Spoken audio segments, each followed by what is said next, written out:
And so there's nowhere to hide really on that. No, it's going to confuse a lot of people because there are scenes in the movie where I'm actually drinking cheap whiskey out of a dog bowl, and so it's going to confuse a lot of people. That was a David Hasselhoff YouTube clip we talked about that, wasn't it? You know what? He was my inspiration. You've got to love the Hoff, haven't you? Boy, video cameras and things that capture things these days. Everything's being recorded these days. Oh, tell me about it. No, Bruce, you are known as much for your manly physique and your acting style as you are for your chin, as you mentioned in the book. But I noticed in Bubba Hotep, which I watched last night, you make a convincing Elvis. You make a convincing Elvis. Well, the good news is nobody's played him at 68 years old, so no one can say compare me to anything. The real thing. Yeah. I like that movie because of it is sort of a horror movie, but it's mostly a story about two old guys in a rest home who used to be famous and aren't. Yeah, it's like Shawshank Redemption with the blood-sucking mum in it. I'll go with that. Yeah, it's kind of like that anyway. It's a bit of a stretch, maybe. Yeah, but I thought it was a sweet, weird, it was the weirdest script I'd ever read. Very sweet, though, you're right. It's 68-year-old Elvis Presley with cancer on his penis is dying in a rest home. But in fact, and you were wondering earlier if it was Elvis. Yes. And in fact, it is. Yeah, I wasn't sure whether there was meant to be an element of doubt in the film as to whether there's only one crazy person, and that's Ossie Davis, who plays JFK, who thinks that they've dyed him that color. And that they've got his brain hooked up on batteries back at the White House. See, this shows you how far gone I am. I thought that was the genuine side of the story, and I thought the Elvis side was made up. But obviously, whatever works for you is fine. Let's play some music. We're going to chat with Bruce some more after this. What have you got lined up? Well, I picked this War Child album. You said we could do the Duffy version of Live and Let Die. So listeners. That's the lovely Duffy from the War Child album. And the War Child Heroes out on the 16th. Okay, the great Bruce Campbell is with us. He has a new movie out. My Name is Bruce. I haven't seen it yet. I'm going to go and see it. It's opening on February the 13th. So it's the day before Valentine's Day, next Friday. Go and see it at the cinema, and then I guess eventually it'll be out on DVD and Blu-ray and every other format that you can buy it on. It will, yeah.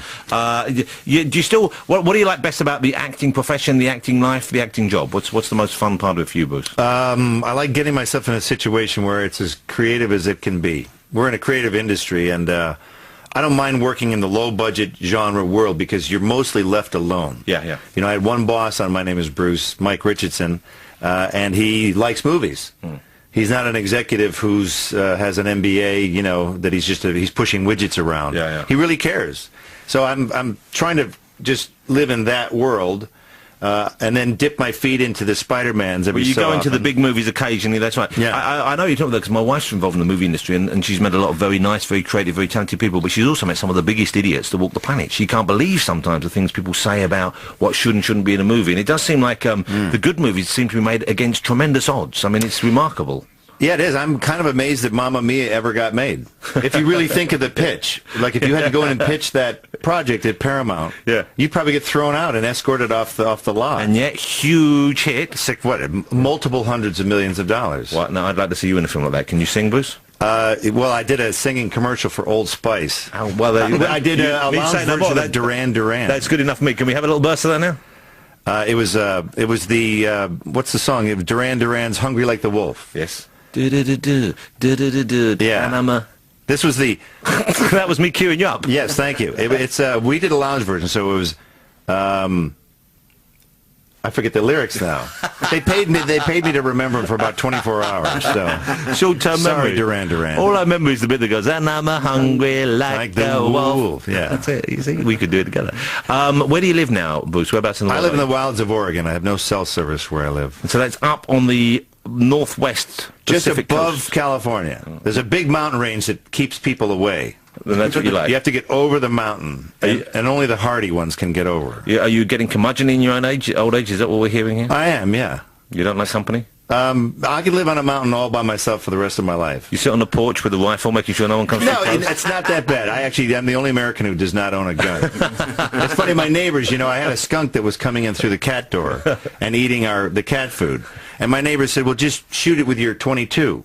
I said, "I don't have a gun," and they were like, "You don't have a gun. You need a .22 for varmints. You need a shotgun for bigger ones. You need a rifle with a scope, and you need a handgun for personal protection." So I'm 4 guns shy, according to my neighbors. You shouldn't even be. You're not going to be invited to any of the neighborhood watch meetings or anything. No. I can't help. I'm not part of that militia. And I'm pleased to hear that. But what's happened to the skunk? That's what I want to know. Is he still visiting? The skunk actually. We would chase it out by coming upstairs, making a bunch of noise, rattling pots and pans, and would chase it out. But then one day I'm driving home at the bottom of my property, and I hit a skunk with my car, and then the skunk never came in through the cat door, so that's how I killed the skunk. So you're assuming that was the skunk? It was. It never came in again. Kind of, but you know, people have to forgive you that. Well, the skunks, would it leave a smell in the house? The skunks, you know, I've been sprayed by a skunk. Probably the same guy earlier, about a year before. We were trying to catch it and get rid of it. And when it sprays you, it's sort of a Dow chemical. It's not even the smell that you normally attribute to a skunk is the after smell. Yeah, well, I don't know. I'm lucky enough never to have been near the direct hit is you're getting a chemical bomb. Wow. It's the weirdest smell you've ever smelled, and I immediately had to get into an enclosed van and go on a rafting trip. We had to pull over several times. I mean, it's really intense. It's really bad. Yeah, you have to pull off layers of clothing, and it doesn't matter. It went through 3 sweaters and an undershirt, and you're supposed to bathe in tomato juice or something. It's ridiculous. Counteract it. Yeah. What a great thing to carry around with. What if you think of a skunk? But it's the only defense they have. But it's a good one. Yeah. It didn't help it much against the car, though. No. So it's kind of maybe but not. My car smelled like skunk for a week. Yeah. So the skunk lives on. Yes. Okay. Bruce Campbell, ladies and gentlemen, he's in a film called My Name is Bruce. It's out all over the UK in selected cinemas from the 13th of February. Do yourself a favour and go and see it. He's a great screen presence. I love seeing your movies, Bruce. I want to see you more. Come on, let's get Sam Raimi to do another movie based just on He's going to you. do another Spider-Man. Yeah, well, he'll put you in that again. They can't make him without me. What did you play last time? You were the snooty waiter last time, weren't you? Last time I was the French maitre d' in part 3. Yeah. All pivotal roles, I must say. In number 2, what were you in number 2? I was the snooty usher in part 2. Okay, and that's right. And I was the ring announcer in part 1. I named the character, by the way. That's right. Were you named? If I wasn't in this billion-dollar franchise would be called the Human Spider. Without Bruce Campbell, we wouldn't have Spider-Man. That's right. In a roundabout way. Bruce, great to see you. Take care. Thank you.